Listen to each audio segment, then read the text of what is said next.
Hello students, कैसे हैं आप लोग। स्वागत है आप सभी का आपके अपने YouTube channel Pandey ji technical में।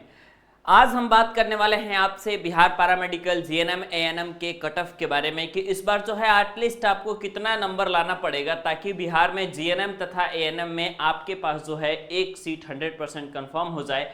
तो ध्यान से देख लीजिएगा, ये कोर्स आपके लिए बहुत ज़्यादा महत्वपूर्ण है और बिहार में काफ़ी ज़्यादा इसकी डिमांड होती है।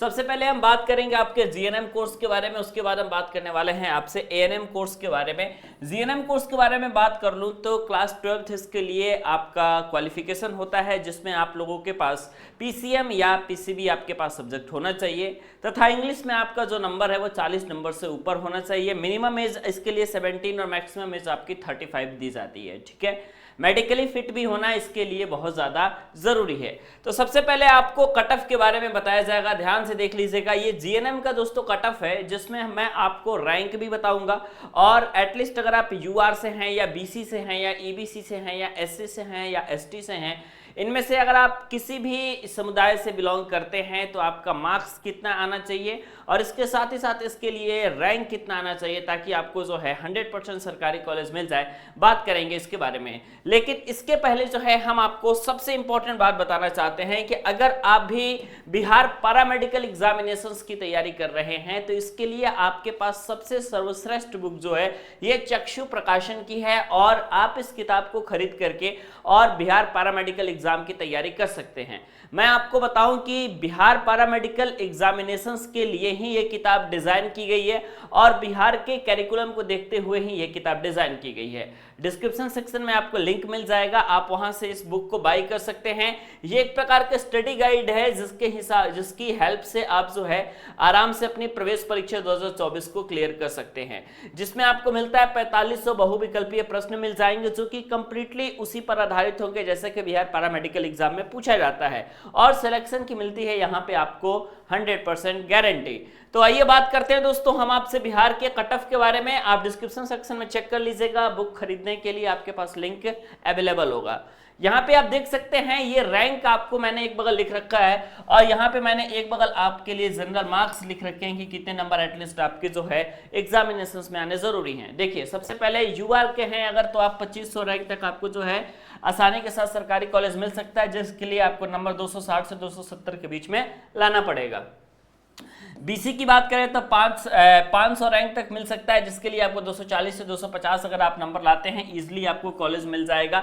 ईबीसी के लिए अगर हम बात करें आपका, तो ईबीसी के लिए आपका अगर 1000 भी रैंक है तो आपको आसानी के साथ कॉलेज मिल जाएगा, लेकिन 1000 रैंक के लिए आपको जो है नंबर लाना पड़ेगा एटलीस्ट 220 से लेकर के 230 तक। ठीक है, उसके बाद बात आता है आपका एससी कैटेगरी का। एससी कैटेगरी वालों के लिए जो आपका नंबर लाना पड़ेगा वो आप लोगों का है 210 से लेकर के और 220 तक। इसके अलावा एसटी कैटेगरी से हैं तो आपका जो है मार्क्स रहना चाहिए एटलीस्ट 190 से लेकर के 200 तक और 190 से 200 तक अगर आप नंबर लाते हैं तो आपका सिलेक्शन 100% होता है। ठीक है, अब तो ये तो आपका जीएनएम कोर्स के बारे में हो गया कि भाई सर जीएनएम कोर्स है ये, लेकिन जीएनएम के अलावा अगर आप एएनएम कोर्स के बारे में बात करोगे तो इसका भी कट ऑफ कुछ अलग होता है। ठीक है, एएनएम कोर्स में जैसा कि आपको मालूम है कि सिर्फ और सिर्फ लड़कियां ही इसके फॉर्म को फिलअप कर सकती हैं।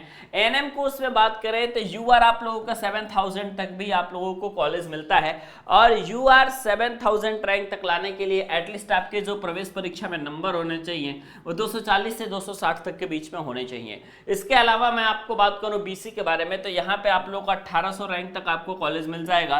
230 से 240 तक आप लोगों के मार्क्स रहेंगे तो आपको आसानी के साथ कॉलेज मिल सकता है। नेक्स्ट बात करेंगे ईबीसी के बारे में तो यहाँ पे 2500 रैंक तक आपको कॉलेज मिल जाएगा। एससी को भी यहाँ पे लगभग 2500 रैंक तक कॉलेज मिल जाता है और एसटी को यहाँ पर 150। ठीक है, नंबर जो है आपको कितने लाना पड़ेंगे एएनएम कोर्स में एडमिशन लेने के लिए, तो अगर आप ईबीसी के हैं तो एटलीस्ट आपका जो नंबर है 220 से लेकर के 230 तक आने चाहिए। 220 और 230 नंबर आप आराम से ला सकते हैं अगर आपने प्रवेश परीक्षा की अच्छी तैयारी की है तो। ठीक है, इसी तरीके से एससी से अगर आप हैं तो 210 से लेकर के 220 तक आप आसानी के साथ नंबर ला सकते हैं। एसटी कैटेगरी के हैं तो आपका मार्क्स जो है 180 से लेकर के और 120 तक रहना चाहिए, तो फिर आप आराम से एएनएम कोर्स में एडमिशन ले सकते हैं।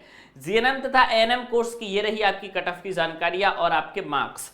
जीएनएम तथा एएनएम कोर्स के बारे में किसी भी प्रकार के अगर आपके पास डाउट है, आप नीचे कमेंट सेक्शन में हमें मैसेज जरूर कीजिएगा। उस टॉपिक पे हम नेक्स्ट वीडियोस आप लोगों के लिए लाएंगे और आप पूरी तरीके से जानकारी जीएनएम तथा एएनएम कोर्स के बारे में पा सकते हैं। तो मिलते हैं आपसे बेटा नेक्स्ट वीडियो में। वीडियो देखने के लिए और हमारे साथ बने रहने के लिए बहुत बहुत धन्यवाद।